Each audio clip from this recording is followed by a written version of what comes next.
Good morning, everyone. So, today you and I are going to talk about dealing with failure, or rather things that I've been doing for a few years now to help keep me motivated in times of great hardship. Doesn't that sound dramatic?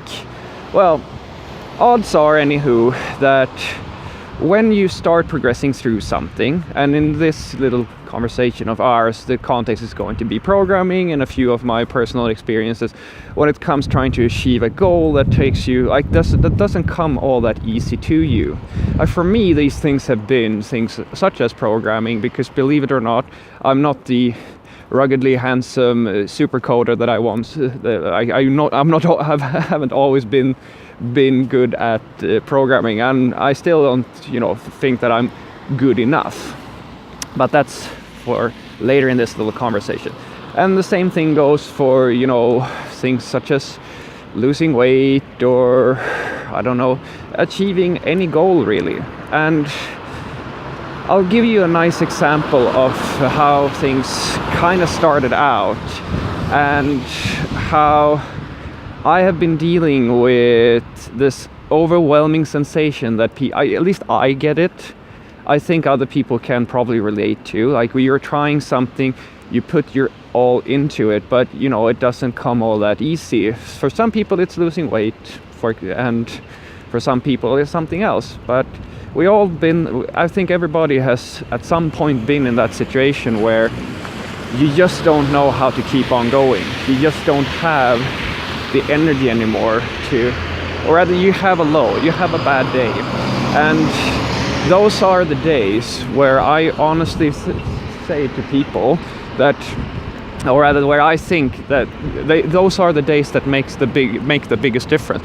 Those are the days where you have to really find out who you are and what you're made of. Because what usually happens when you hit one of those low days is that, if you go to the gym or if you sit in your programming or something like that, odds are that you will quit, or that you will be very close to quit. A lot of people will quit. And I'm basically here to try to give you a few, at least just share how I deal with that, what has helped me be the sort of person who doesn't quit, no matter what. And it's basically, I have to go back, you have to bear with me, I have to go back to when I was a young man, or a teenager virtually.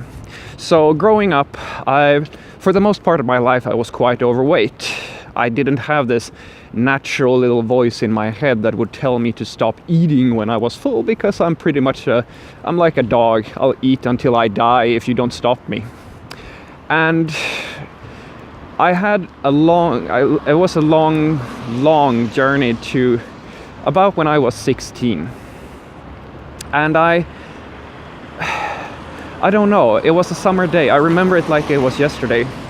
And I had this insight when I realized that there isn't anybody coming to help me. I realized that I've been so unhappy for so long, with not knowing what I wanted to do. I mean, I had no idea. I was 16. I didn't know what I wanted to do with my life. I didn't know, how to fix this weight problem of mine, because I had tried things, but I couldn't really get it to work. And so I said, okay, I will have a long think about this. So I went out. It was absolutely gorgeous. It was in the middle of June, and in my hometown, it used to be the case where it was basically all woods. We were living out in nowhere, like no one for miles if you didn't want anybody to be around. And I started going through the woods on this little trail that led to my town's water tower. And the water tower was up on a hill. I climbed that hill, and I don't know, as I walked through the woods and I started climbing the hill, and finally I stood on top of this hill looking out over my hometown. And I had this, I don't know what to call it, this moment. I was listening to my music, and I just stood there and I looked down on all the people that, you know, that I've known them my entire life. It was a very small town, so everybody knows everybody, you know. And I just stood there and I watched, and I had this I don't know what to call it. The best thing I can describe it as is this moment of clarity when I realized what I needed to do. I realized that if anybody is going to fix this for me, it's gonna have to be me. I'm the one who has to do this.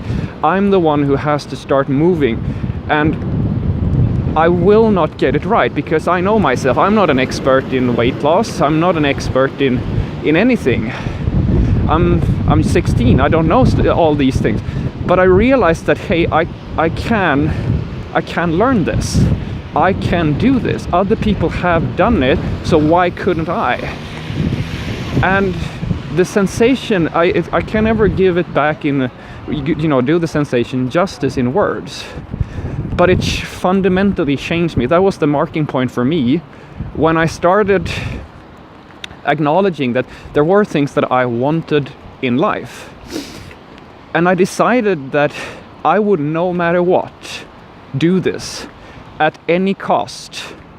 And I would fight for it until I got it, or until I didn't have anything else left to give. So I started little by little researching, figuring out things, trying to move towards, you know, improving myself as much as possible. And it was tough many times.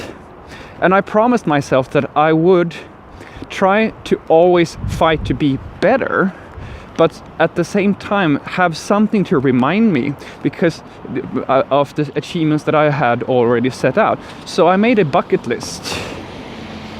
Basically, I made a bucket list of things I wanted to do before I was 25. I just shot down everything that was important to me, and I started every day. I spent every day trying to take some step towards achieving everything on that list. And I'm not going to bore you exactly with that journey. I can spread, if you're interested, I'll gladly share it over a few videos, but it takes too long to retell the whole thing.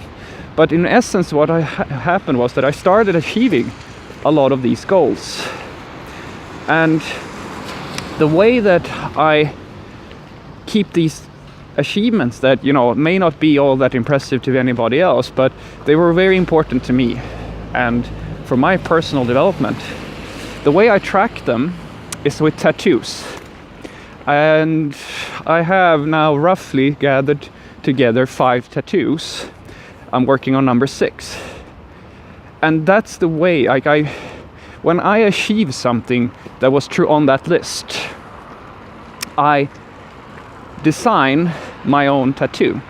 Just like, imagine how travelers will get a sticker from every place they visit and put on their suitcase. This is the same thing. These tattoos are not meant for anybody else. They're meant for me. Because I have fought, and some of them have taken years for me to earn. And that's how I keep going. Because I've had days, I remember it so well. I was when I was learning programming for the very first time at the university, I had so many days where I sat up late into the night working, trying to figure out, how to solve a certain problem, and I just couldn't. I felt so stupid because I couldn't solve it, and I felt like quitting. And whenever I felt that, when I felt like at my lowest, I remembered that I actually have, at the time I only had 4, but I have 4 tattoos.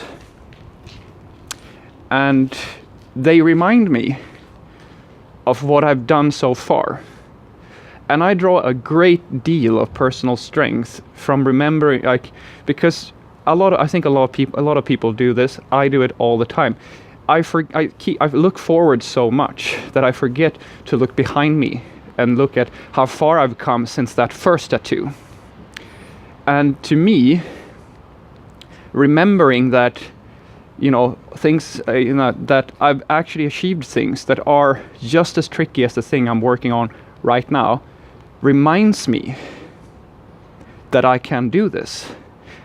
So I urge you, find something that helps you be motivated and helps you remember the awesome stuff that you've done in your life, because you are going to be in situations where that's going to be the difference between giving up and pushing it through.